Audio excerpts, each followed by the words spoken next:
Yo, this is True Powers Mine. This is a special report. I have Jane Elliott on the line with us today. Hopefully, I'm live now, I believe. I have Jane Elliott on the line today. She is a educator and author of Collars in My Pocket, and she's also my cousin in the greater human family. Jane, you're there? Yes, I am, and yes, I'm your cousin. Absolutely. You know, when I just picked up the phone with you, you said something that was so funny. You got to turn off the TV, and I had mentioned, there's so much going on, and you came back with there's so little going on, and that is really where we're at. There's so little going on. Yep, we aren't doing anything. We're letting our lives be stopped. We have put a stop order on common sense and on human feelings and on democracy in order to listen to the ratings and watch the ugly behaviors of a man who was totally unprepared to be president of the United States or the local dog pound. You mean Air Trump, our dear leader? Isn't that interesting that by my very description, you understand who it is immediately? Exactly. Because who else would be described in those ways? I can't think of anyone. Not today. No. Now, in the early part of the 20th century, so many candidates. Oh, no. Not, well, that's the problem. You see, I was born the year Adolf Hitler and Franklin Roosevelt came to power. And so by the time I was 8 years old, my father had talked about the things that were going on in Germany and in Europe because of Adolf Hitler.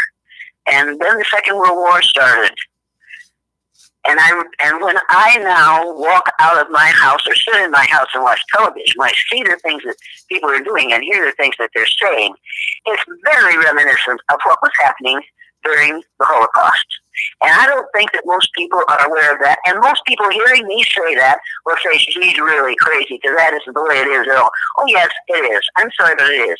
What we are allowing this man to do is divide us so that he can conquer us.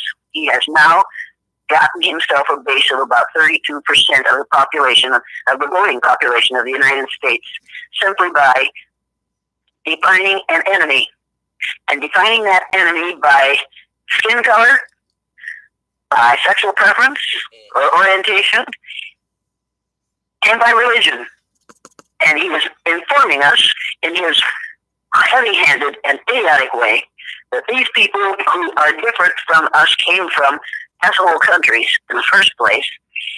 And people, you need to realize that we all came from one of those asshole countries, because we are all descendants of those first black human beings that evolved in sub-Saharan Africa from 300,000 to 500,000 years ago.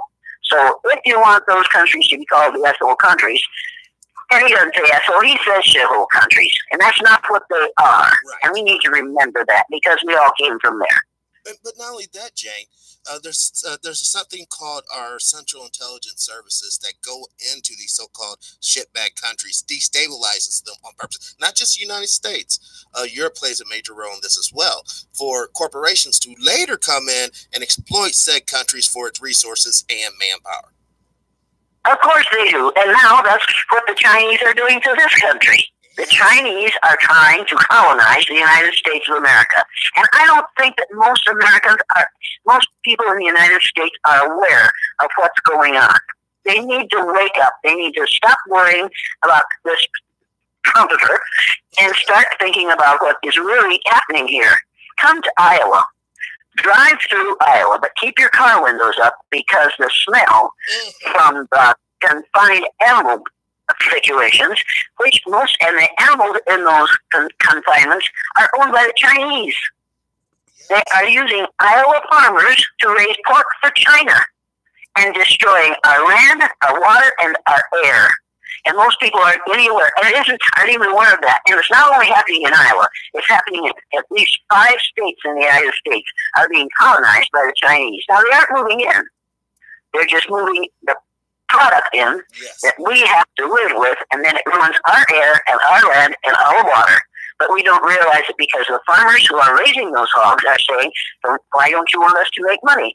I don't care if farmers make money, as long as they aren't making money by ruining the land, the air, and the water for all of us. Right. And that's what's going on. You're exactly. I remember What? I didn't the hear you. first time you told me about that, and I researched that, and I was really appalled. You know, basically, I see the game plan, Jane. They paid off all the politicians on both sides of the fence, so no matter who gets in, those hog confinements still gets the top treatment. No, I think we could have a different kind of governor in Iowa. I don't know about the rest of these states, but I know that in Iowa we could elect a different kind of governor instead of somebody that's like Terry brain dead and was willing to allow that to happen in our country. He allowed it to happen in our state because he said this is an agricultural state and you can raise hogs as many hogs as you want to. And then he moved to China as the United States ambassador to China. I don't think Iowa farmers are aware of how they've been used. They are. They just don't care, Jane. They really don't. We got to quit thinking as if people actually care. They know that when they're putting all those bacteria, all that flush water coming off the land, it has all the antibiotics, all the feces, all that. They know what they're doing when they're pumping that into the stream. They know good and well when they're going to cash that check, when they take them hogs to the slaughterhouse, what they're doing. They're quite aware of. But the point is, I'm not sure they do. I'm really not sure that they realize how dangerous this whole thing is to the population of these states in which all these confinements are being erected. I'm not sure that they are aware of how ugly that is. The Farm Bureau obviously isn't aware of it, and they're pushing hard to keep it happening. You said the Farm Bureau is not aware of it? But that's right. The Farm Bureau in Iowa are absolutely behind this because, after all, it's an agricultural state. They keep this up and it won't be an agricultural state much longer because you can't abuse the land forever. And you cannot run your excrement into the ground in Iowa, particularly where it's beneath the ground, the dirt is a different kind of rock, the kind of rock that allows that stuff to go through and go into the water. The sandstone? We're on limestone in Iowa, where I live. It's limestone. And that stuff goes right through that limestone and nothing stops it right into the water. Well, in our area, most of the streams, the creeks, the lakes are contaminated with hog feces and the antibiotics that they feed them to keep them healthy. Well, and that's think of that. Anyway, what's your question? Well, yeah, I have a question from the room. Ask Miss Jane, what is the etymology of black hue? What? Etymology? I guess the history of the black, like how did, I guess, the people, different races come about? How did the immigration come about? People who evolved in sub-Saharan Africa were smart, they were creative, they were curious, they were extremely courageous, and they started to move away from sub-Saharan Africa. And the farther they moved from the equator, the less melanin their bodies produced, because their bodies produced melanin in order to protect themselves from the damaging rays of the sun in that part of the world. As they moved farther and farther from that part of the world, their bodies produced less and less melanin, so that their hair, their skin, and their eyes got lighter. That's the reason some of us have light skin and some of us have dark skin. It has nothing to do with being God's chosen children. Well, there was a guy, I'm sure you're aware of his name, Dr. Watson. I forget his first name. He was one of L. Ron Hubbard's friends, and he was a scientist that was really promoting this notion that melanated folks, black folks, African, whatever, are genetically, it's in our DNA that we're inferior to white folks. But he's obviously wrong, because all of us are descendants of those black folks. Right. It's just flat out unscientific, number one, and it's untrue. It's a flat out lie, and it's time to stop teaching it, and it's time to start responding to people who say, they didn't know that. I'm so glad you told me. I'll stop being bright because I'm not supposed to be. It's time to do away with that. It's time to say, no, wait a minute, though. You've missed the boat here, because those black people have populated every landmass on the face of the earth. So you want to tell me they weren't bright? You want to tell me they weren't extremely courageous and extremely intelligent in what they did without benefit of any of our modern technology? How in the world do you justify saying that those people aren't as bright as white people, when without those people, there would be no white people. You said it to the wrong person. They'll go nuclear. Their head would explode. You know, when you literally talk about all the attributes or all the contributions that black folks made to the greater society of humanity. But when I turn on the electric lights here at home, I think, and I do because I've been aware of this for so long. I turn on the light and I think, thank you, black males, who invented many of the components for transmitting and generating electricity. When I put my shoes on in the morning, I say, thank you, Jan Smith-Hilliger. I really do, because I wouldn't have a left and a right shoe if it hadn't been for a black man, Jan Smith-Hilliger. When I stop at a stoplight, and there's some trucker beside me, there's a big old semi, and he's doing a thing with his engine, and I look up at it and I smile, and I know I'm thinking he's cute. I'm not thinking that. I'm thinking, if you knew that stoplight was invented by a black man and that your behavior is being controlled by him right now, you'd run that stoplight. You know it. I know it. I know it. Why is and when I think of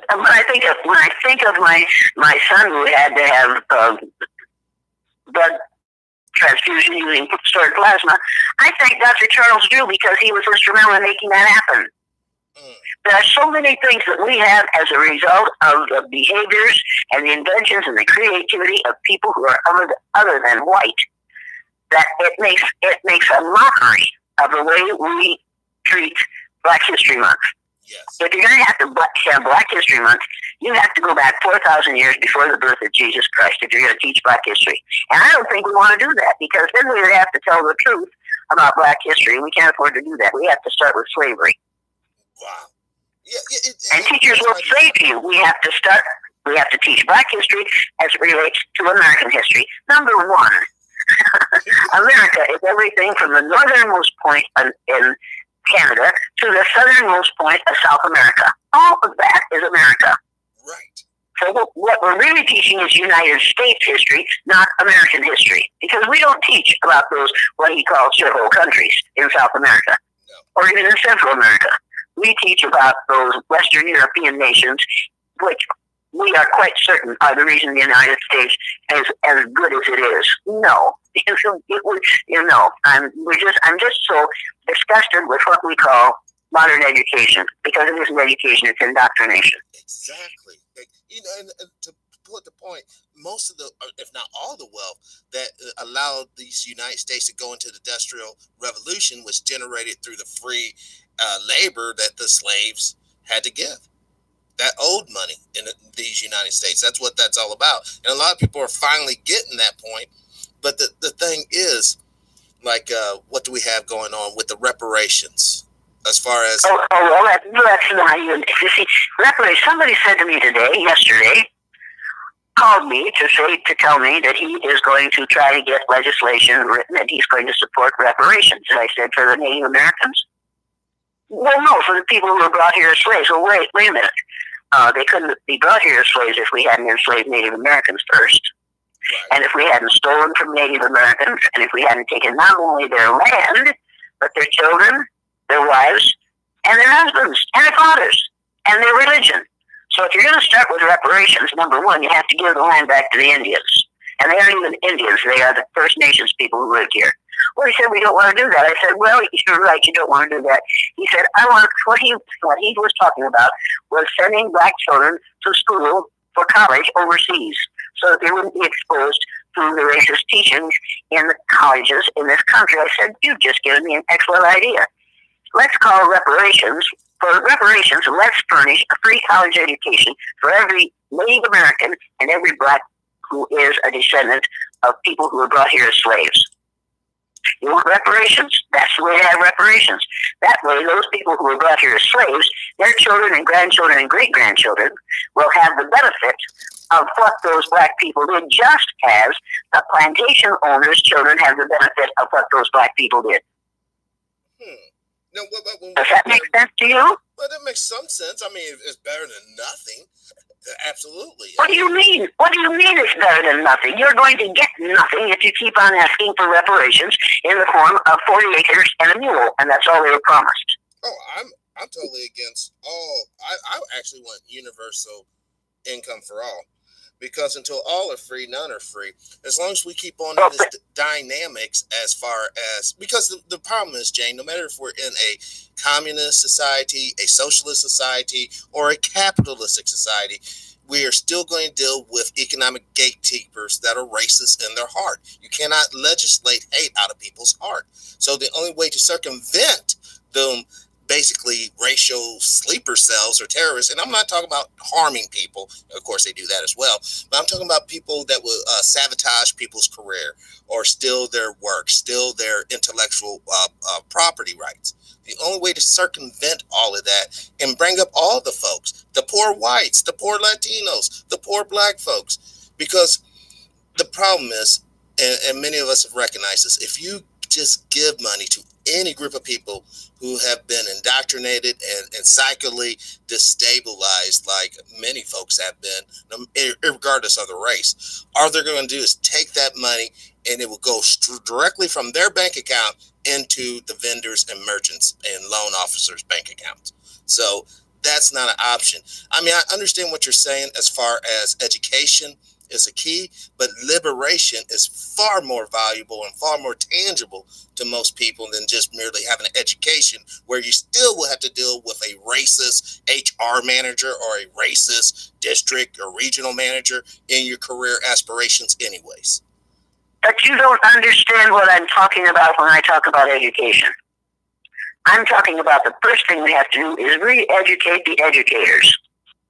We have to educate those who are trying to educate people who know nothing about the past other than what they have learned in high school, grade school, high school, and college classes that support the same old myth of white superiority. Yes. We have to educate the educators so that they realize that white superiority doesn't exist.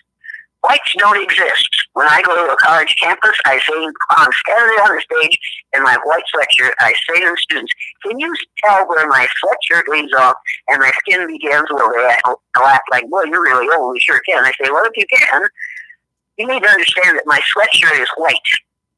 My skin is not.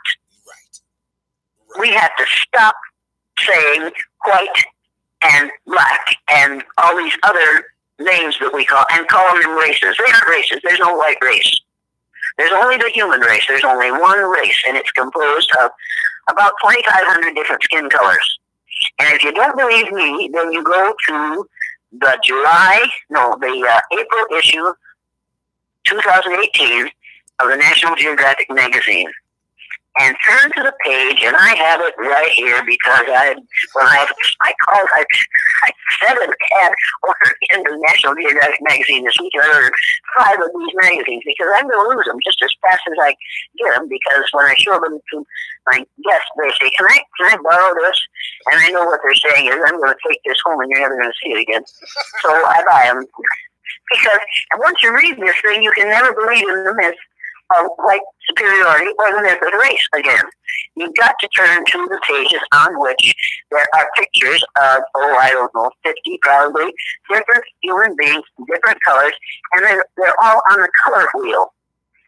Turn to page 12 and 13, and you'll see all these different people whose faces, whose skin matches the color on the color wheel. And each of those colors on that wheel has a number. I am, I think, number Pantone 38HC. No one darker than that. That one won't match me. Usually what we can do is simply assign numbers to people. Now somebody's going to say, no, you can't assign. Why, that's 1984. No, it's not 1984. Everybody loves Social Security, and you decide when you get it by a number. Everybody knows what their birth date is, and that's a number. We get our wages, and we look at the numbers. So don't tell me that we don't like numbers. Instead of calling people black or brown or red or yellow or white, call them Pantene 323 1C. And then nobody's going to know what the devil you're talking about, but they won't be able to say, oh yeah, you're black. Or they won't be able to say, when I see you, I don't see you black. No, yeah. Are you blind? Yeah. See, that's a good question. That's a good answer. But Lindy Guillory, whom I worked with for U.S. West for a number of years, said, when a showy woman said that to her, I think you have an eye problem. Let's make an appointment with the optometrist so we can get your eye problem fixed. Because when somebody says, when I see you, I don't see you black, what they're saying is, I don't want to see the color of your skin because I see that as a negative. So I'm going to just pretend you don't have that problem. Exactly. And they expect that black person to say thank you. They do. Am I lying? You are not lying, cousin. They do. See, this nonsense has gone on long enough now. It's gone on far, far too long, and it has done us more harm, all of us, even white people. It has done more harm than it has done good because it ruined our relationships. It limits the number of relationships that we can have and the friendships that we can have. Yes. Because it makes no sense. It's hate. Seriously, it's hate, and hate is one of the most destructive emotions one can carry around with themselves.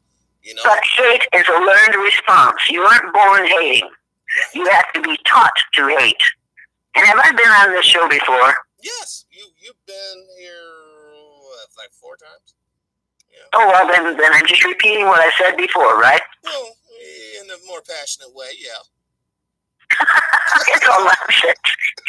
You've got to get a copy of the last song in the film South Pacific. South Pacific? Yeah, it says you've got to be taught before it's too late, before you're 6 or 7 or 8. To hate all the people your relatives hate, you have to be carefully taught.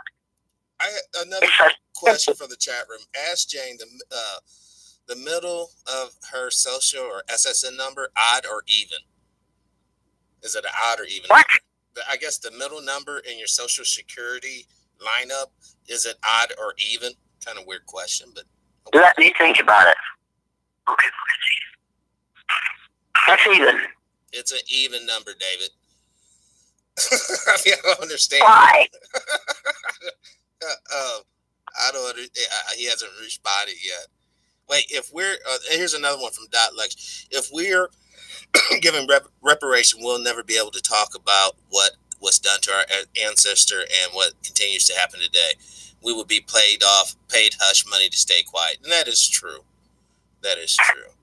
You know, some people will feel. Look, I'm not trying to redress the.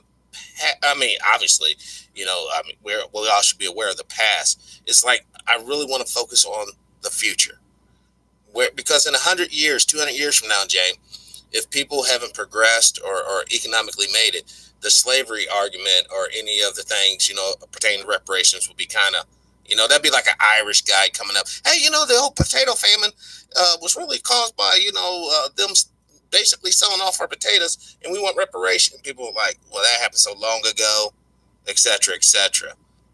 But you need to remember that those who forget the mistakes of the past are doomed to repeat them. That is true.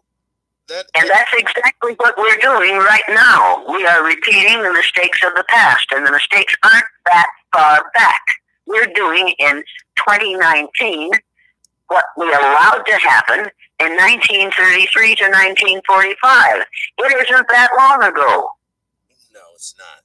It's not. So, and with some of the folks who are doing these things would be perfectly happy, as Prescott Bush and old Joe Kennedy and Franklin Roosevelt were with Adolf Hitler.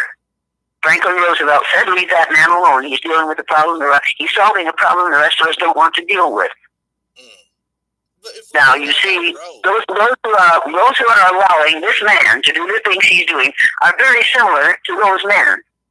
Their wealth depended on allowing Adolf Hitler to destroy those who knew how to make money and knew too well how to make money. Well, yes.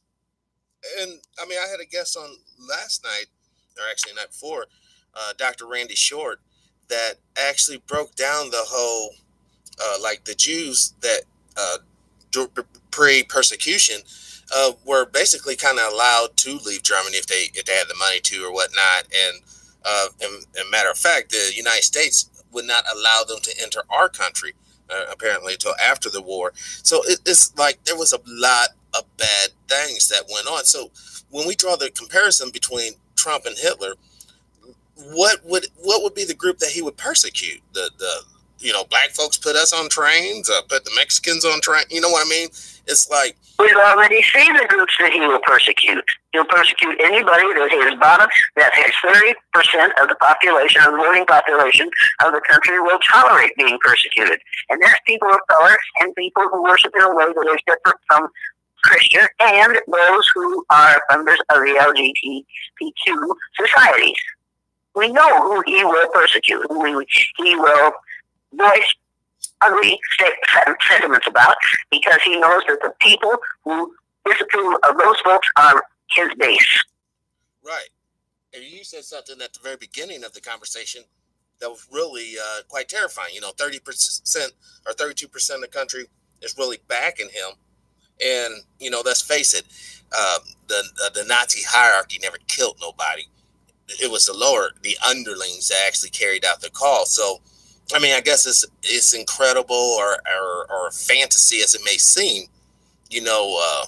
Perhaps they aren't going to try to put people on, the trains to go to FEMA camps and be burnt up or worked to death, because everybody needs a job. Apparently, that's the answer. Not education or economic upward mobility. It's just a job. Well, if the only way you can feed your children is by getting a job instead of an occupation or a calling, if the only way you can feed your children is to dig ditches, then you dig ditches. That's the way it is. But if we would change the education system in this country and change it from an indoctrination system, we would have a totally different kind of employee. We would have an educated employee instead of one who is easily led because he can't get a better job because he doesn't have a better education. Correct. But, Jane, the people who are actually in control of the educational curriculum, the ones who are in control of the corporations after you get your degree, are typically people who are not really, I guess, racially inclusive. I don't know about that. I do know that the people who arrange for me to come into their companies are the people at the top of the company who say, yes, we have to make these changes. It's the middle level people who are the problem. They want to get to the top, but they've gone as far as they're going to. So they work hard to keep those below them down. Right. They don't want to have to compete with those others for the job they have. The people at the top don't have to compete. They've made it. However they've made it, they are there. And I've had them say to me, we've got to change this situation. We've got to have a company in which people treat one another fairly. We've got to get rid of this racism, this sexism, ageism, homophobia, ethnocentrism. These things have to go. We need to change the atmosphere in this corporation. And if you come in here, we'll pay you to help us to do that. And in the companies that I've worked in, that has happened. Now, I have a question from the chat room. This is coming from Greg Griffin. Ask her about the Moors, the true heirs of the USA. I guess this is pertaining to what we were talking about with the reparations. Do you know anything about the Moors? What do you want to know? Because I'm not going to. I'll tell you what I know about the Moors. Practically nothing. Okay? Yeah. I'm a product of American education. And I'm not going to pretend to know a lot that I don't know. See, I think what it is that there has been a growth of people, explosion rather, of information. Like when I grew up in a typical Midwestern school system. We always ended every year in history at World War I or maybe even World War II. Every year, never talked about Vietnam or none of the current stuff, even at that time. And a very skewed look at the Civil War and all that, being in Missouri and all. So I never even knew about the Olmec civilization or the Moors or like any pre-Columbus, basically melanated men and women living in North, South, Latin America prior to colonization.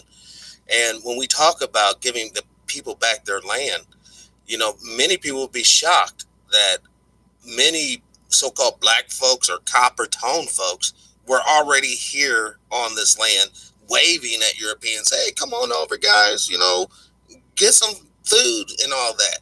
No, they weren't saying, they weren't waving and saying, come on over, guys. They were saying, oh, please, just stay where you are. Well, they should have. Yeah, they weren't waiting for white folks to come here and save them. They were taking care of the land, they were taking care of their business, and they were doing it well. And they were doing what people of color do. When they come into a new environment, they immediately adjust their needs to fit the environment. And that's what people of color were doing as they moved across this land. When white people come into a new environment, they immediately adjust the environment to fit their needs. And they immediately began to adjust this environment to fit white folks' needs. And the first need they had was to get the native population off the land. Right. And we're still working at that. Do you think that, like, you notice a huge growth in white nationalist organization, even that congressman that said we need to bring back the Klan, or even the the wife of the Virginia governor giving out the cotton to the kids. On what is, I mean, in your analysis, what's driving these people to make these type of statements in this type of climate? Ignorance, not knowing any better. They are conditioned and they are indoctrinated, and they are the product of indoctrination in the schools. They don't know any better. If they knew better, they'd stop. When my third graders, when 4th and 5th and 6th and 7th and junior high people got my former students, they had to watch their mouths. Right. Because they couldn't use the N-word around my former students. Because my former students, as 7th and 8th graders, would say to the teacher who always used that word, if you're going to, we don't use that word in our school anymore. If you're going to use it, I'm going to go out and call until you stop using it. Now, they had a right to do that, and she had the responsibility to stop doing that. They had the right to shut her down.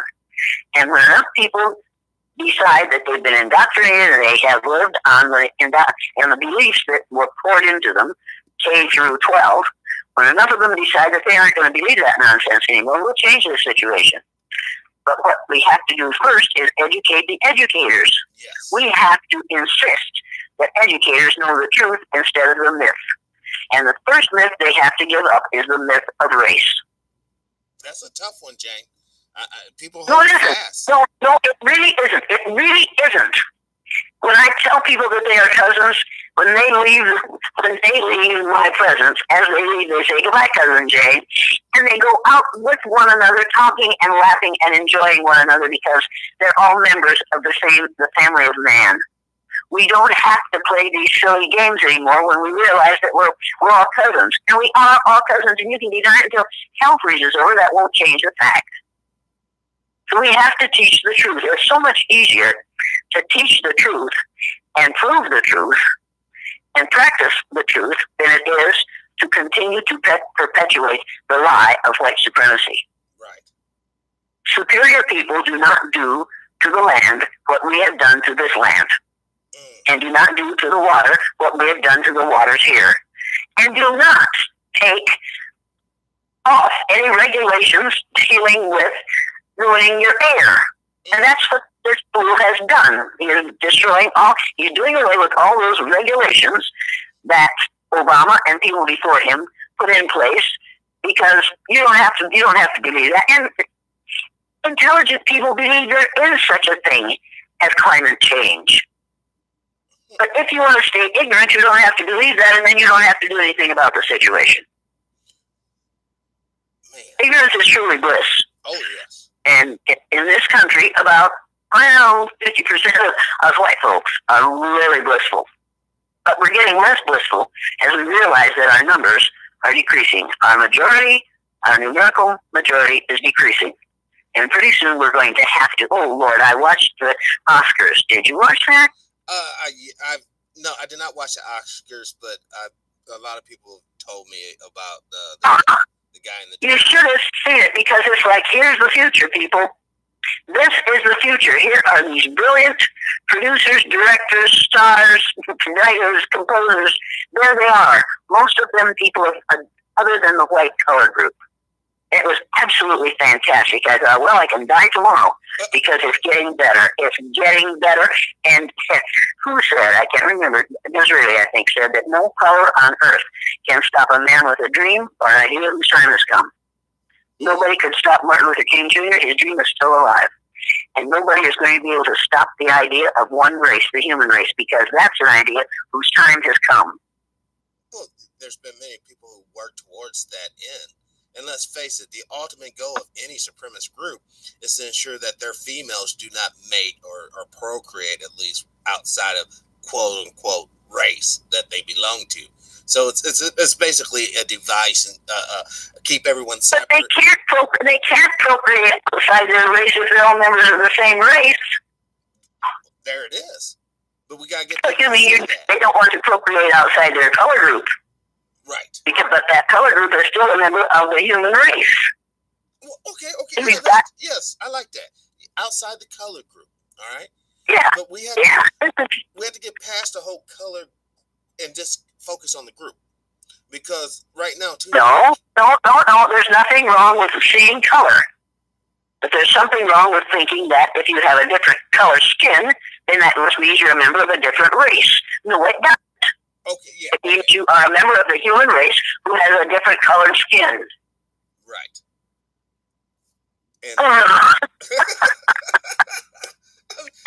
See these things. See how this thing has been twisted and so woven into the very fabric of the society that sometimes people often mistake when you say that you want to get rid of racist ideals, that's un-American. Well, number one, I'm sure they mean that's un-United States of America. Yes, United States of America. Because it can't be un-American since many of the people in South and Central America are people of different colors. But once again, though, what's going on in Venezuela goes back to the color spectrum. You know, the man that's president. I don't think it has anything to do, as I understand it, doesn't have anything to do with color. It has something to do with somebody who's a rotten leader like the one we have now. Well, I've met people from Venezuela, and invariably one of them will say to me, I didn't know I was black until I came to the United States. In Venezuela, it's just Venezuelan. I'm sorry. Yeah. They call that, they got their Negro wake-up call. Yes, I've heard that time after time after time. I didn't know I was black till I got to this country. and how do they take that news? And they'll say, and we have to. I didn't know what to fill in because it had all these color groups, all these if you're black, you're white, and all that. And they said I didn't know where I fit in because I didn't fit any of those descriptions. They didn't have one for Venezuelan. See, this is what I'm talking about, and that wake up call does not just happen in these United States of America. That could happen in Japan. It could happen in Germany. It's basically a global phenomenon at this point. Like, for instance, Jim. No, I don't think it's a global phenomenon at this point. I think it is the result of the fact that after the Spanish Inquisition and white people got convinced of the rightness of whiteness, that we spread that to every corner of the globe. Oh, yeah. And now with television, we can spread it instantaneously. Yes. I don't think that this is interwoven into the fabric of society. I think this is added to, like frosting to a cake. And if you like the frosting off, you find out that the cake is pretty good without it.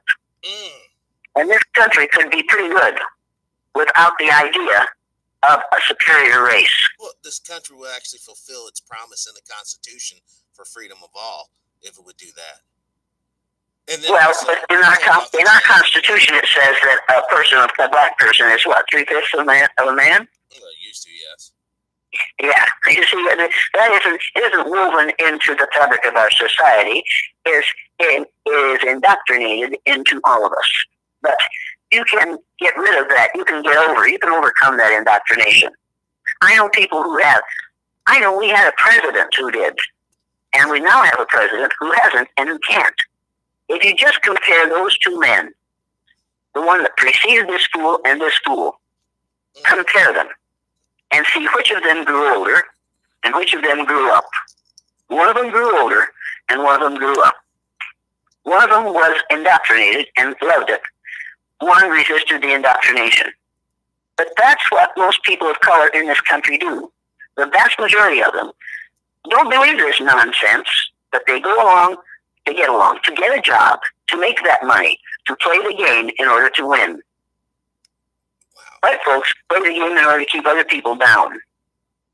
Right, they play, what is that, like code warfare, I'm hearing you, you're breaking up. Oh, like what you said, like basically white people conspire together to keep everyone down, as far as like group economics and tactics like that. We will appeal to whatever we have to in order to maintain our power. And it's all about power.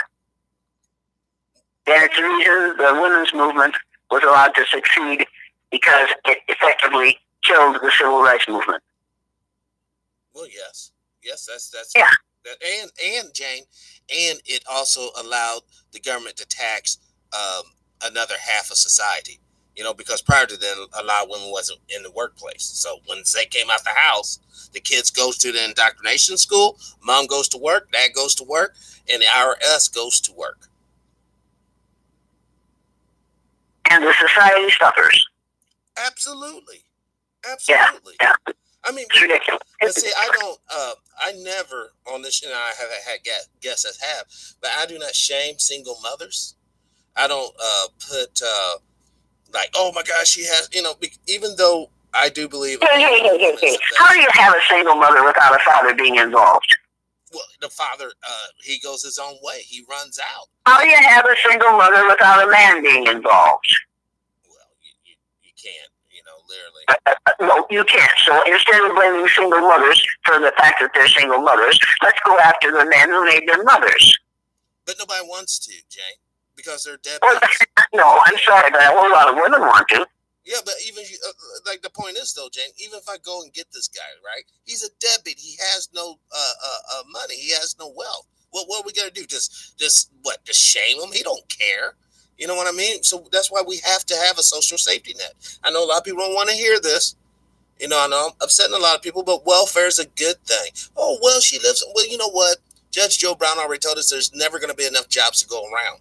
There never will. That's why we have a prison system, so that we can offset vacant workers in jail instead of running around here being criminals.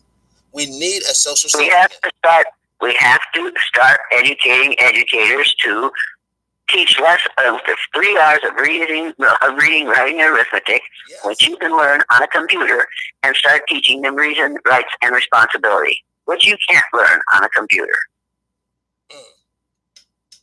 But how do we? And if we would teach reason, rights, and responsibility in the schools, boys would understand that we could inform young men that if you contribute to an unwanted pregnancy, you will have to submit to involuntary vasectomy so that you won't contribute to another unwanted pregnancy. Well, we can't, Jane. Come on now.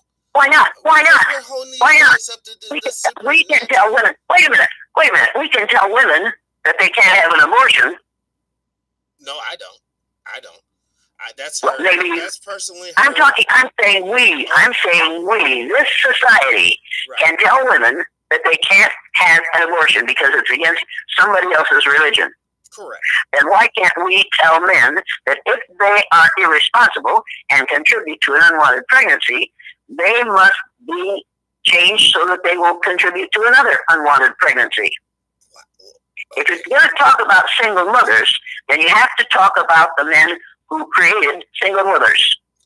I get what you're saying, but that's too rough, man. No one's perfect, Jane.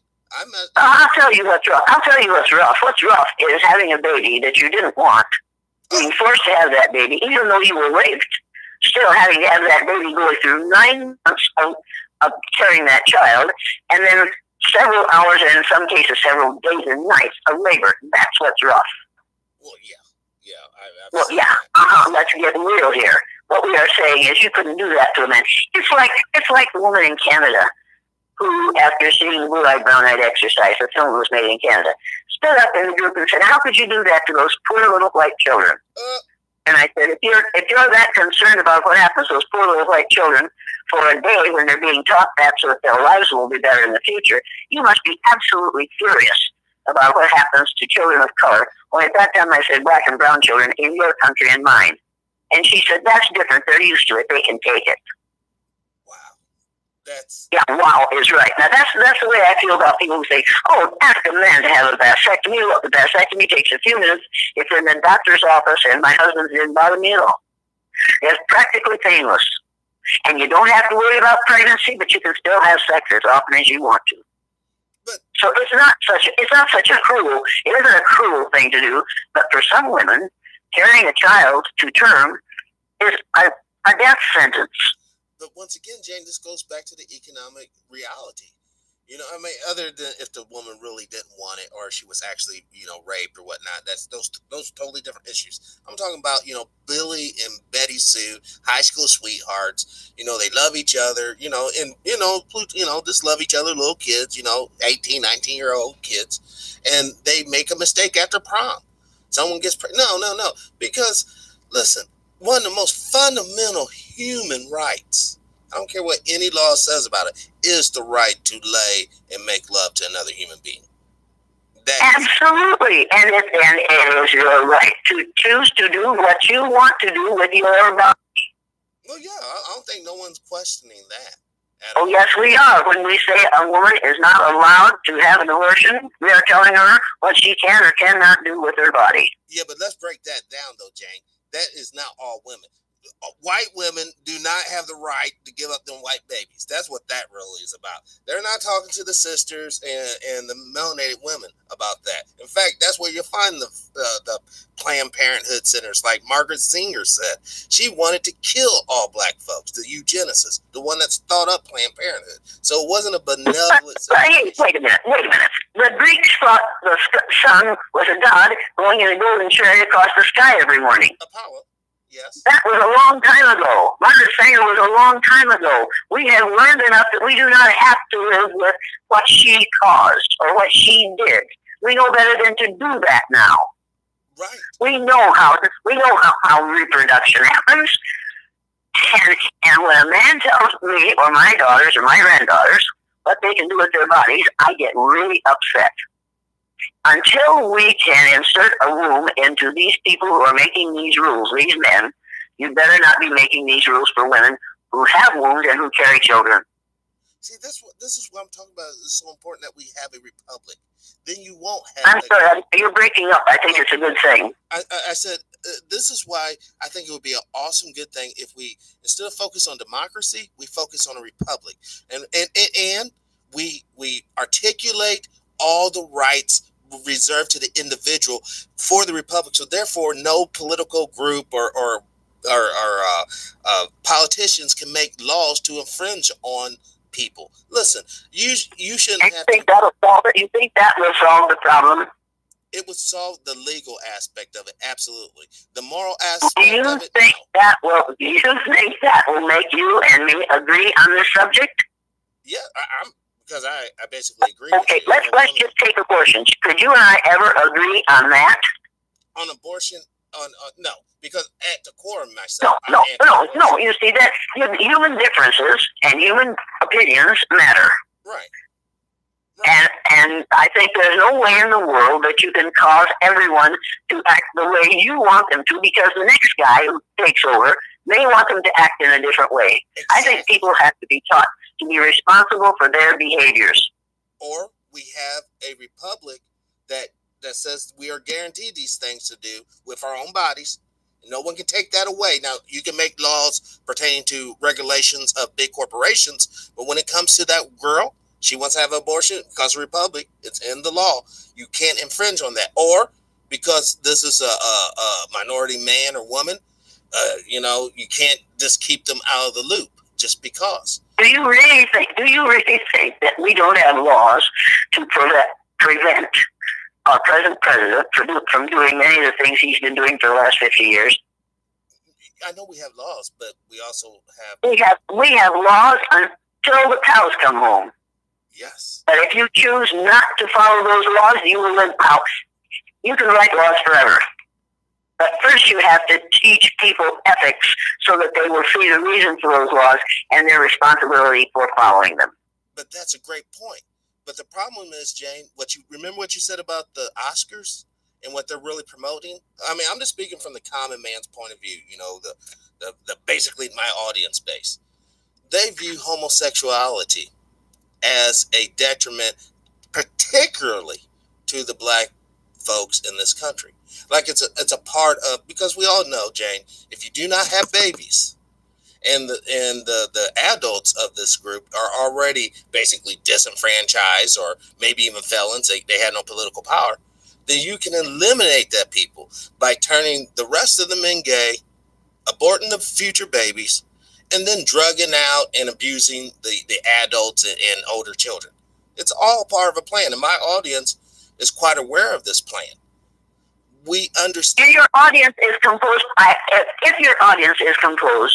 of black people, of mostly black people, then they know how this works. They know how this works, right? And they know that they don't have to follow the lead of somebody who says, "Let you have an abortion because you really can't afford to raise this child." They know better than to do that. And if there are single mothers, they have a right to say to the ones who got them pregnant, "I may be single, but I am not powerless, and I expect you, no matter how hard your life is, to devote part of it to helping me raise this child. If it's only money, then it's money. But you are going to be held responsible for what you helped to bring into the world. Make no mistake about that." Right. But the only way you can get young men to see that, Jane, is to change that music that they're listening to. You can't listen to, "Oh, I love my homies and I hate the women." You can't listen to, "Oh, I feel depressed and I take drugs all day." You can't, and I'm paraphrasing, of course. Do you really think that the majority of those young black men who are listening to "I love my homies but I hate women" don't love women and don't enjoy women's bodies? No, absolutely, Jane, because for real, as a black man, if you want to make it in Hollywood or you really want to make it in rap, there's some things you're going to have to do behind the closed doors that are not very manly. Well, I know T.I. Harris and Killer Mike, and neither of them, as I see it, has any tendencies other than spayed males. And I see, and furthermore, if a person decides that his being is homosexual, he has a right to be that. Yes, absolutely. And you can still offer your semen to someone to start a baby if someone wants to have a baby who looks like you. But is that unfair to the child? Like they don't get both a loving mom and dad that loves each other? Well, my granddaughter has MS, and the doctor said, "Do not get pregnant because the medicine that we'll give you for the MS will change the embryo." So she couldn't have a child. So somebody was a friend of, anyway, called and said, "There's a baby being born here pretty soon. Do you want it?" And she said, "Yes." Yes. And Awesome. she went to Oregon and adopted this baby. They took it out of the mother's womb, cesarean birth, handed it to the mother. The mother said, "Give it to her." They gave it to Rachel. She brought it home, and I said, "Rachel, that child is part Hispanic." She said, "How do you know?" I said, "Look at him. He's absolutely gorgeous." And he is. He's the most beautiful child I've ever seen in my life. And I produced 4 of them. I have 8 grandchildren, but I don't have one that's as gorgeous as that little brown-eyed, beautiful, brilliant little boy. Now, you don't have to be childless if you don't want to be. And you don't have to be a parent unless you want to be. Right. Look, I believe in freedom of choice for all people, not just women, not just men. Look, if you don't have the freedom to choose what path of life you want to take, you're not free at all. You're a slave of one form of another. That's all I'm trying to say, is that we need a republic that guarantees our individual rights and sovereignty. And then we also, look, we can't have a lawless society. We can't have a society. Well, you can't have that as long as you have human beings. You can't guarantee things. You can't guarantee that everybody is going to live within the confines of the law. It isn't possible. You're forgetting about human nature. And you cannot have a country in which everybody abides perfectly by the laws, because there are not laws that are going to be fair to everyone. And there are not laws that somebody isn't going to see as unfair to them. Now, we're going to be rid of Roe versus Wade before long if we aren't very careful.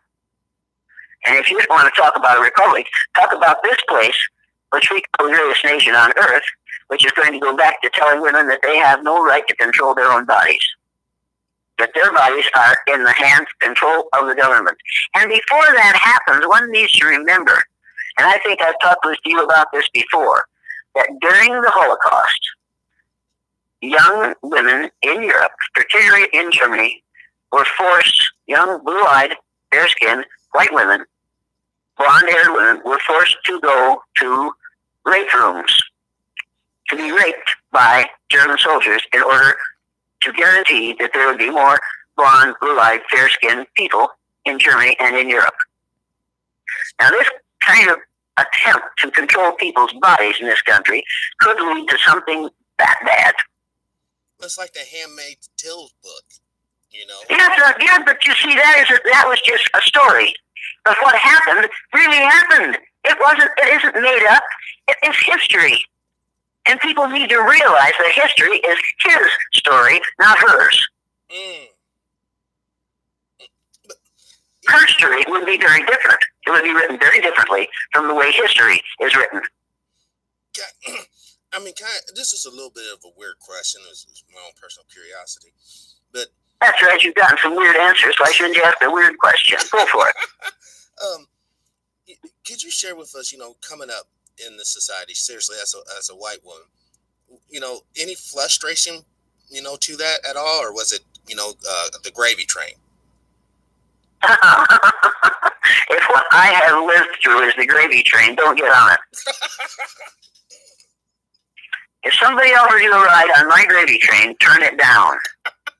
It was that. You will not be happy to be called the N-word lover on a daily basis. You will not be happy to have your children come home beaten and bloodied and bruised from being beaten at school on the way home from school. But a junior high student beaten by high school students on a daily basis if he didn't run fast enough. You will not enjoy having your sixth grade daughter surrounded by her friends in the presence of her male teacher, having the friends say, "My dad wondered how long it would be before your mother was sleeping with those N-word men." You don't want to get on that train. You will not be happy having your mother kick you out of the family after your father died because she doesn't want people being made uncomfortable in the family. And you wouldn't want that. You would not want what happens to one who's on my particular gravy train. Oh my God. This isn't a gravy train. This is the place where I'm in a place now where it's very difficult for me to speak kindly and sweetly and gently, because I have found out the hard way that doesn't work. But before you did the experiments, though, before you got that wasn't an experiment. That's another thing that offends me. Quit calling this an experiment, unless you are willing to admit that when I separate my students according to a physical characteristic over which they have no control, and discriminate against those who have the wrong physical characteristics, that's an experiment. But you see, that's exactly what we do in this society 24/7. We separate people on the basis of physical characteristics over which they have no control, and discriminate against those who have the wrong physical characteristics. If what I do is an experiment, then what we've been doing in the society in the United States of America for the last 400 years is an experiment. It's illegal, it's unethical, it's not humane, and we don't put a stop to it. But we don't call this an experiment. We call what we do in this society reality. No, it is not reality. It's a farce based on myth. Now, what's your question? Ask her opinion on vaccines and should they be mandatory. I'm not hearing you. You're breaking up again. This is from the chat room. Ask Jane her opinion on vaccines and should they be mandatory. What did you say? The vaccines, injection, for polio, or the vaccines are given to the kids. Do you think that's vaccines? What about them? Do you think that they should be mandatory? I think we should develop a vaccine against racism. If you're going to develop, and I think that if you want to expose your children to things like I was exposed to as a child, if you want to have your child get scarlet fever, if you want to have your child get measles and mumps and chicken pox and all those things and lose some of them, go ahead and don't get your child vaccinated. But keep your child home from school because you don't have the right to send your non-vaccinated child in among those who have been vaccinated. There it is. Because you're liable to, no. I think vaccinations against communicable diseases are absolutely essential. Now, have you heard about any vaccine injuring children? I have heard this nonsense about vaccines called whatever it is, ADD. No, vaccines do not cause those problems. Vaccines are meant to prevent a whole lot of problems. You want the population of white folks to decrease. Just tell your white friends that they don't have to have their children vaccinated. And it would decrease. This is ridiculous. This is like somebody saying, let's take out all the stop signs on the streets and just let people run willy-nilly. How long do you think that would last? Oh, it wouldn't last long at all. But you get rid of vaccines, and that's about the same difference. I remember having mumps. I remember having chicken pox. I remember having 2 different kinds of measles. I remember watching my little sister die of something for which there was no vaccination, and since then there is one. No, I think vaccinations are absolutely essential, and I didn't like getting a polio vaccine. I didn't like having my children and grandchildren have to have them. But I had a principal when I was teaching the last 2 years, in the middle of my teaching in Riceville, who had had polio as a child and had one arm that was shorter than the other because of what he went through with polio. And every day he was a reminder to my kids who didn't want to get those shots that this is what can happen, kids. Now, what do you want to do? And then they go out and stick out their hands for the shot. Wow. Yeah. See, the people who say we don't need vaccinations in this country haven't lived with people who haven't been vaccinated and who have managed to survive in spite of having had some of those communicable diseases. For the love of heaven, if it will keep your children from being ill, why wouldn't you take it? Because people believe that those vaccines have additives such as mercury or whatnot that causes brain damage. Oh my God. Oh my God. See, somebody's feeding them a line of nonsense. And they ought to pick up their computer, pick up their iPad, go through their iPad and check and see whether those things cause things like, oh, lordy. The whole gambit, I guess. But, I mean, I grew up in that generation where, we just got our shots. I went to the military, I don't feel damaged in no way, shape, or form. But, I have seen the videos like everyone else, I guess. And you see all these doctors or researchers, and they'll hit you with all these facts and figures, stating how autism rates dramatically increased prior to the vaccinations. They have disproven practically every one of those claims. How long is it going to take, people? It's so easy to convince people of a lie and so difficult to have them face the truth. It's so easy to convince people that those shots will cause autism and you'll suffer brain damage, and not to look at all those people who go into the military and have to have all those shots and don't come home with brain damage.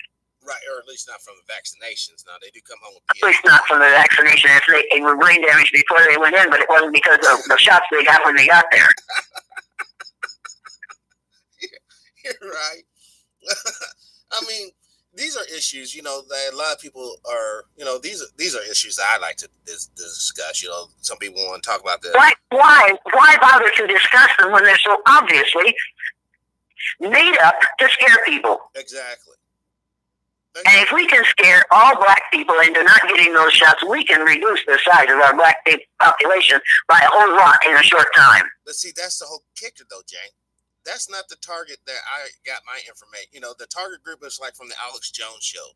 When I used to watch it, because I watch all the shows, and all the news shows. Just get different perspective. and he was targeted that to predominantly, rural white folks, conservative white folks. They want their little Billy or Andy or Sally or Sue not to be autism, So I guess that's how that fed into it. And then, later it came to black folks, obviously, but, When I was a kid, we weren't supposed to, and it said in the health book, don't open your windows at night because noxious fumes come in through your windows and will make you sick. Yeah. Now, and we lived on a farm in Iowa, and you better be able to open your windows at night if you don't have air conditioning, and we didn't. That was our air conditioning, was opening our windows. And we'd go to school after we had the windows open overnight, and the teacher would say, and were your windows open? Yeah, well, you're going to be sick. That could kill you. And I think, oh my goodness. Then lying outside and camping out is really dangerous, isn't it?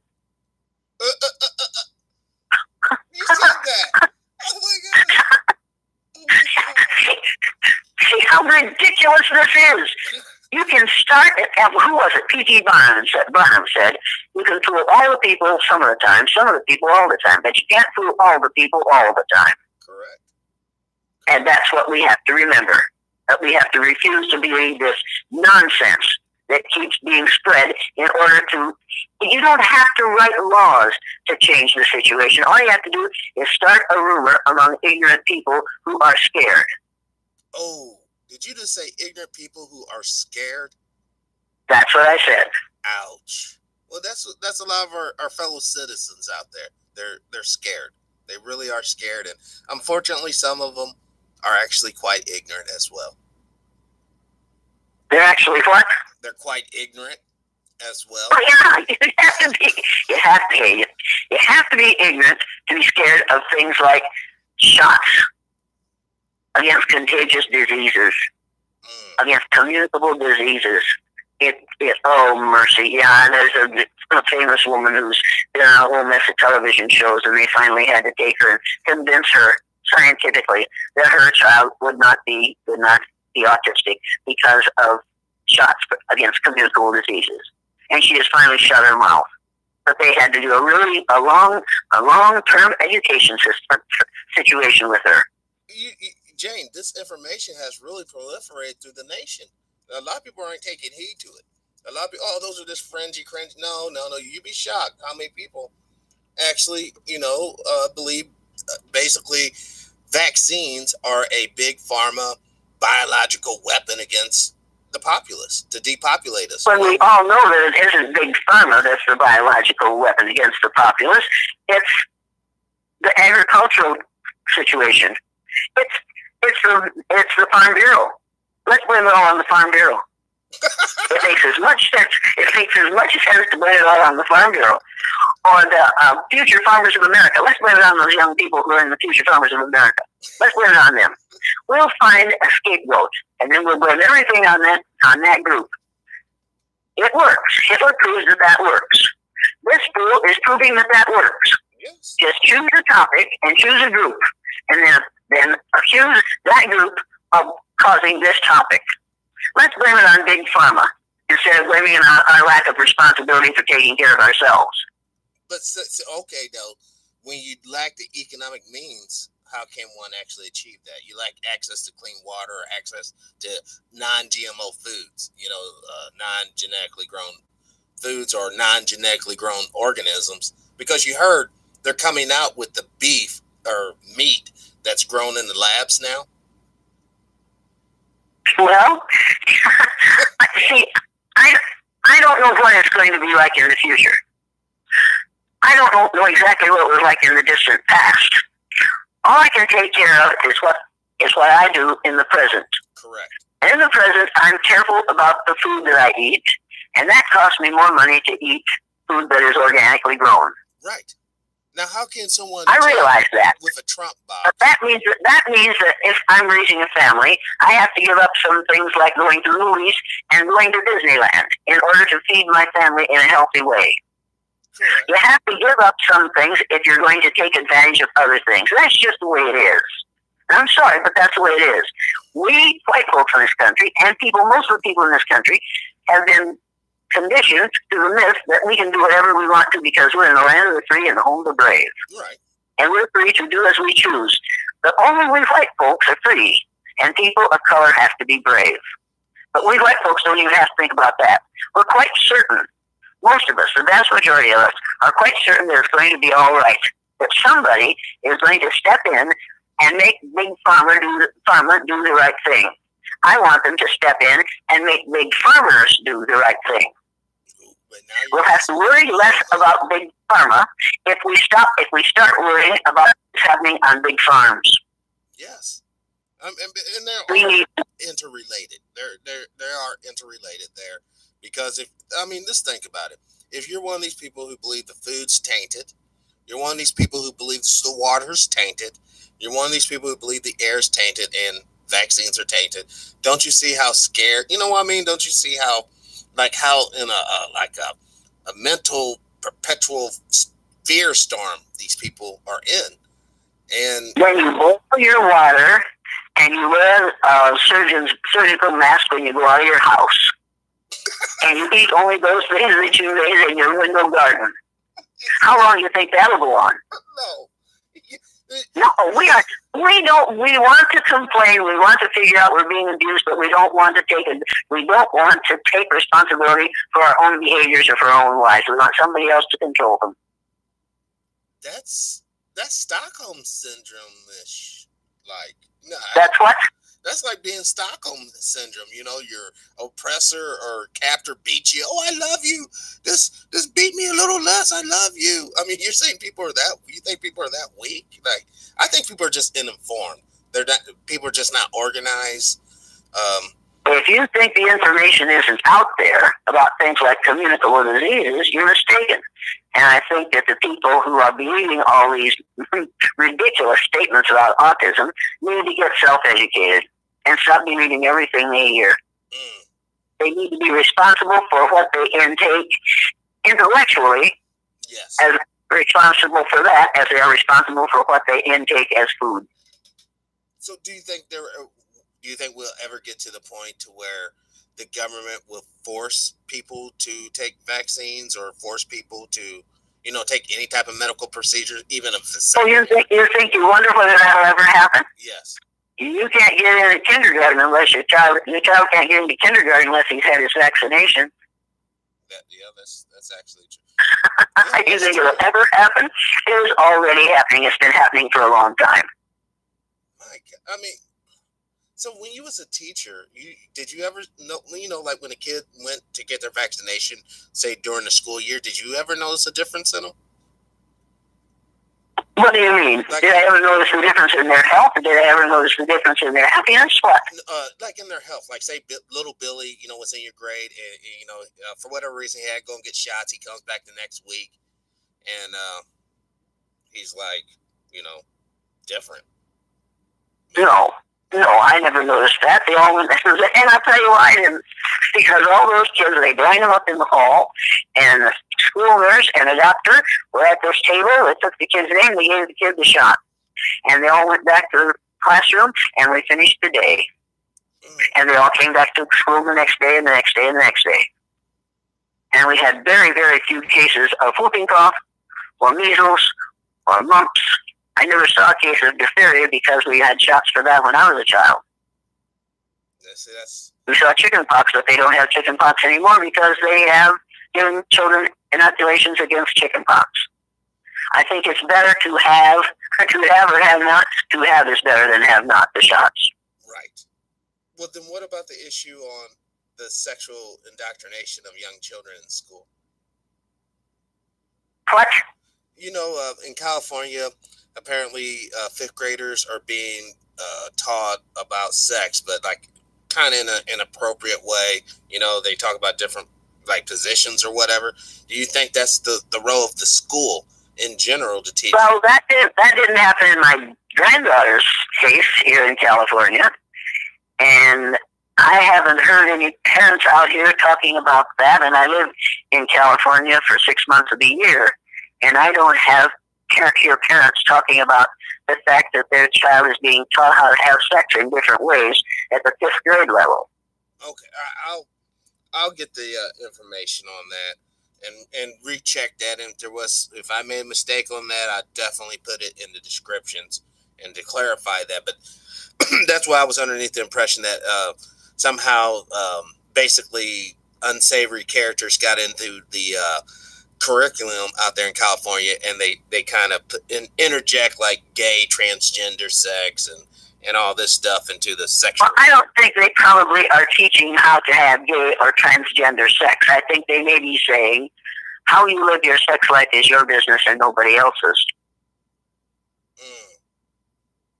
And who you love is up to you and not the school board. Right. I'm and I think that's perfectly logical to say that so that we stop causing those who are not straight, and I won't use the word straight because the opposite of straight is crooked. My gay and lesbian friends are not crooked, misshapen, or ill-bent. They are straight. So straight, the opposite of gay is staid, and most staid children are willing to accept those even though they realize that those other people have a different attitude towards sex than they do. Because in most children, the vast majority of children, before grown-ups get hold of them, say, it's none of my business, that's your business. Right. Do what makes you happy, and I'll do what makes me happy. Right. I mean, it's just like there's a group of folks out there that believe in the what's that called, gay agenda.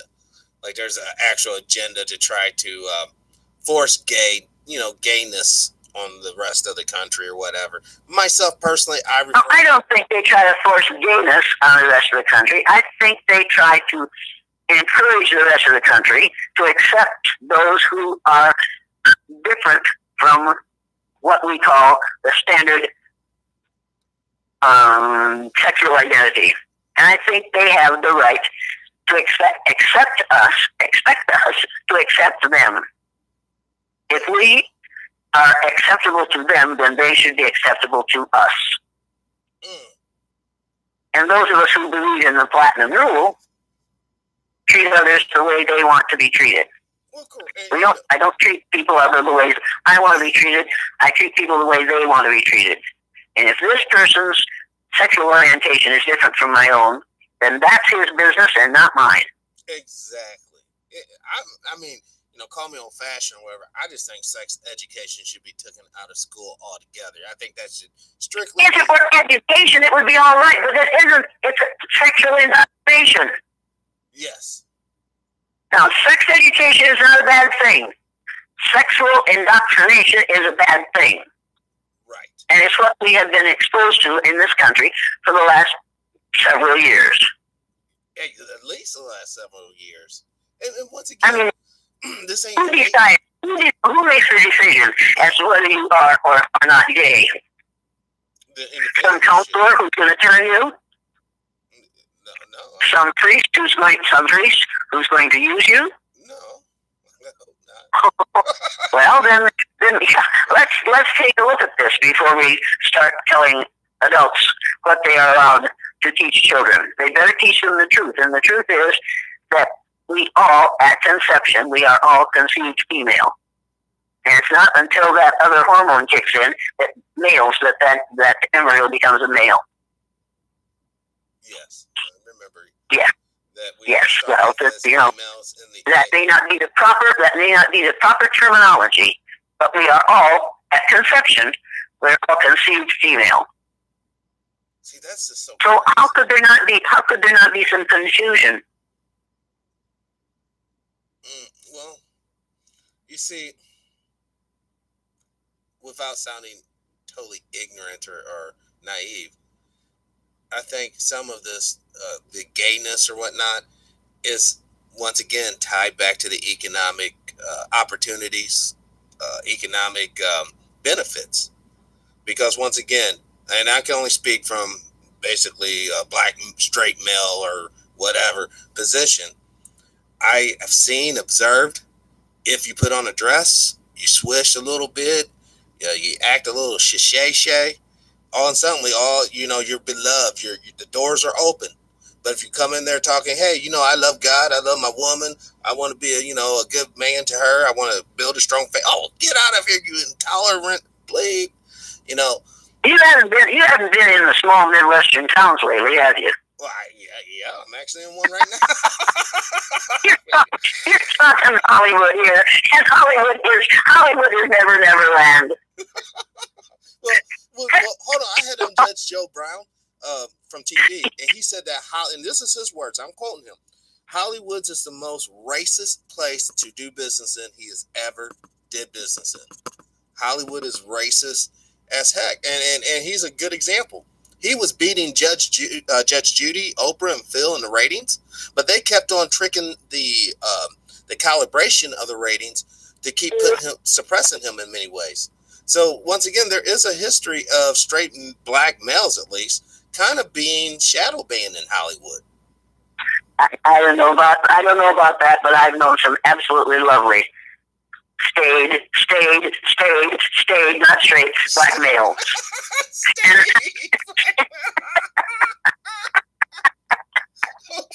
And I've known some really gorgeous gay males. I mean, no one's saying, listen, we all know that the gay folks, they're all about their looks, they're going to be ripped in the gym. Okay, that's what it is. But the thing about it is once again, no one should be persecuted. That means no one should be put to death. No one should be beaten on and all that just because of their lifestyle. I'm not saying that. But no. Not because of their lifestyle, but because of physical characteristics over which they have no control. No. Definitely not underneath that either. Women shouldn't be. Listen, there are women that can outwork men, and there's men that can outwork women. But speaking of this now, hold on. This just came to me. A judge in Texas, a federal judge, said that an all-male draft is unconstitutional. So therefore, he already put into the works, if we ever do have another draft, they're going to come and take our daughters and go and fight in war. I'm not cool with that, Jane. Why not? Because I got 3 beautiful daughters and I got a beautiful son. So what? And I don't want them to be. You think I have a beautiful great grandson? He's going to have to go because he's Hispanic. He's going to go first. I appreciate that. But if ever any of my granddaughters, or others have children, I don't want any of them to be drafted. Yeah, I want the people who write the law. I want the people, those old men who write the laws, to send young men and young women to die. I want those old men to have to fight the next war. Oh, that's not going to happen. Hey! Don't say never. Never say never, because you could be finding out that you're wrong about that. The people who send people to war are the people who ought to lead them into the war, not send them. And we have a perfect example of that in the White House right now. Oh, yeah. A man who said, I don't have to go to work. How stupid do you think I am? Let somebody else do that job. But it's because we all know, especially for us black folks, the military has been in many cases, such a positive economic avenues for many of the men and women that serve to be able to get, access to VA loans, access to GI Bill, access to a whole lot of things that the military offers, even an occupation in some cases. It's so sad, and this goes back to the economic disparity that many of us minorities look towards the military in a totally different light than many of the so-called majority. That's I'll just go to the military if this stock market gig plans out. Whereas the little dude Raul from the hood, man, as soon as I turn 18, I'm enlisting, and I'm going to serve my country. Do you not see the difference there? But you need to remember that during peacetime, we raised the qualifications for getting into the military. Mm-hmm. This is a fact. During wartime, during peacetime, to keep those young black and brown men out. During wartime, we lower the qualifications so that we can take all those brown and black men, get them off the street, and give them a gun to shoot other men of color. That's true, Jane. You're getting all yeah, I don't make this stuff up. I've been here a long time. I've watched this happen for, I hate to say it, 85 years. And that's what we're going to do now. We're on the cusp of another war. Yes. And it's going to be a war in which we shoot people, we send young men and women of color to shoot other men and women of color. And then when we get back, as soon as they take off their uniform, they get their Negro wake-up call. They are then told that they're simply a person of color, and they will not get the benefits that they were supposed to get from being in the service. A comment from the chat room. Most of the Marine Corps recruits is foreign or non-citizens. That's sad, Brother Albert. That's sad. I mean, because I have a non-citizens? Non-citizens? And how do they get into the Marines if they're non-citizens? Oh, a lot of times you don't have to be a U.S. citizen to join. They'll bring you in and teach you a little English. Yes, they do that quite often. Because we gotta keep our numbers up. Unfortunately, Jane, we're missing our recruitment goals, and like you said, we are headed to World War III. I'll tell it like it is. We're headed to World War III. If we don't watch our steps, we're also headed to a hot civil war here in the United States. I mean, the writing's. I don't think we're headed toward a civil war in the United States. Number one, there aren't enough people in the United States who are brave enough to fight in a civil war. Oh, hold on. Another question. Do you believe in chemtrails? Do you know anything about the aerosols?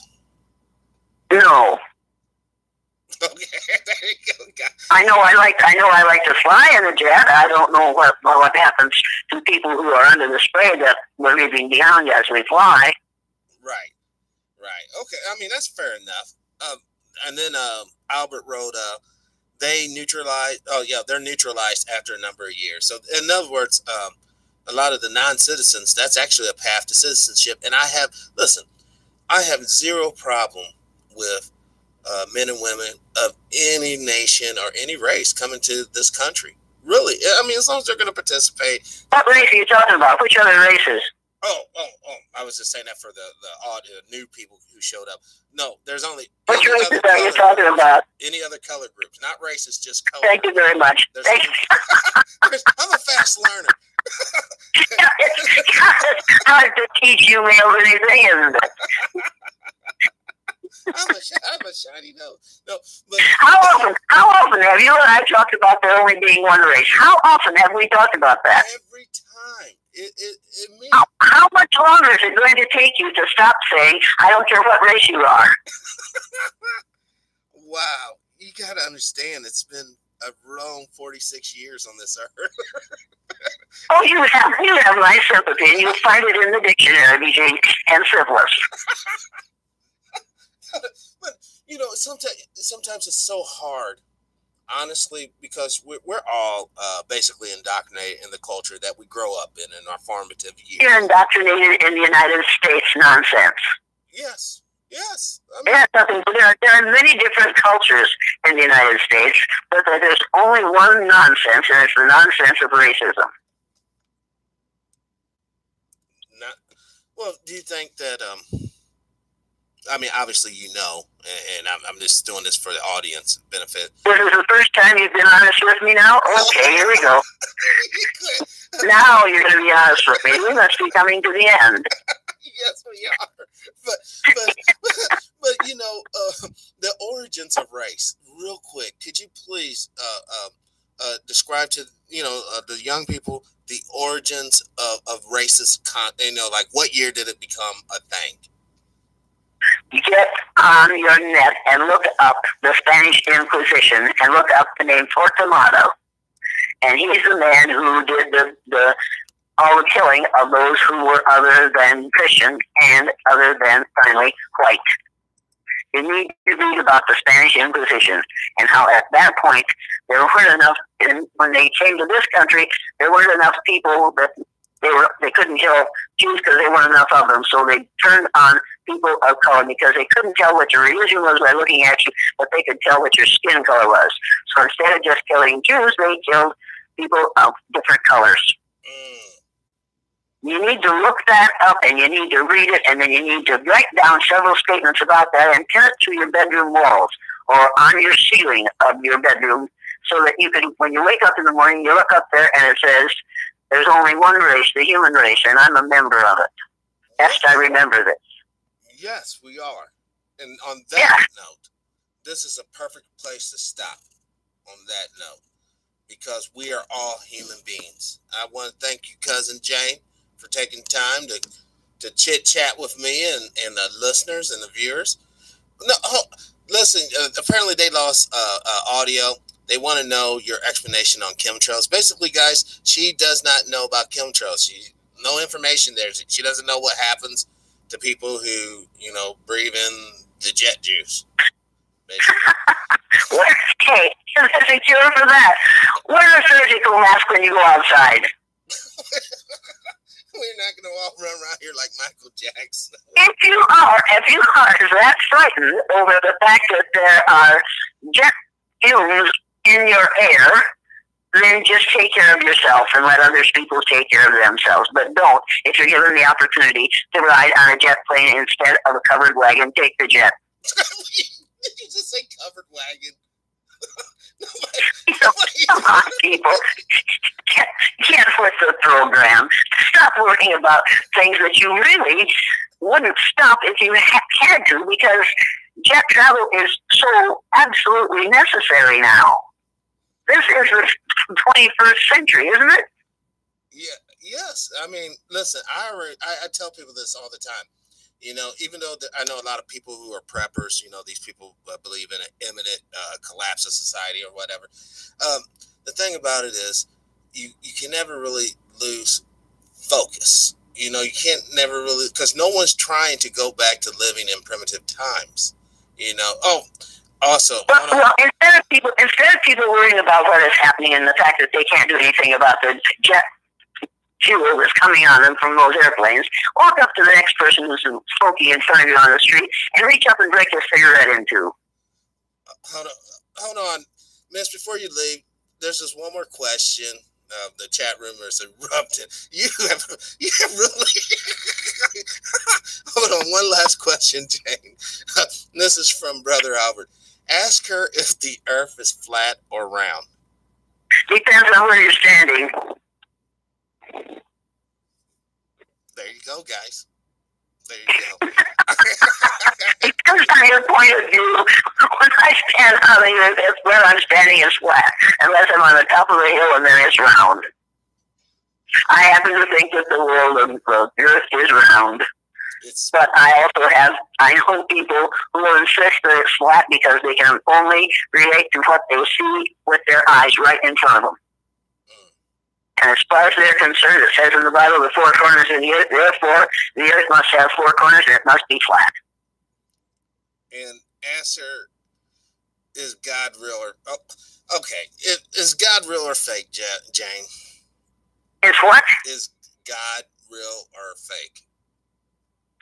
Depends on where you are in your religious life.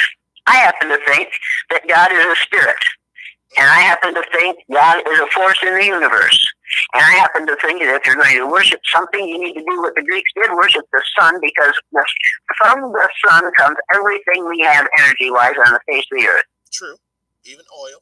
So perhaps those Native Americans and those Aztecs and those Greeks who worshiped the sun were right. No, I don't think that the sun is a god, but I think there is a force in the universe, and I think if you can plug into that force and believe that that force is there, it might not keep you alive, but it may make your living easier. There it is, guys. And on that note, no more questions. It's like all these questions were piling in at the end. Once again, thank you, Jane, seriously. And thank you all for participating in the chat room. And thank you all for listening around the world. This has been Special Report, and we're out. And as always, live your life without integrity. Live your life with integrity without hate, envy, or greed. And let's be kinder to each other. Peace.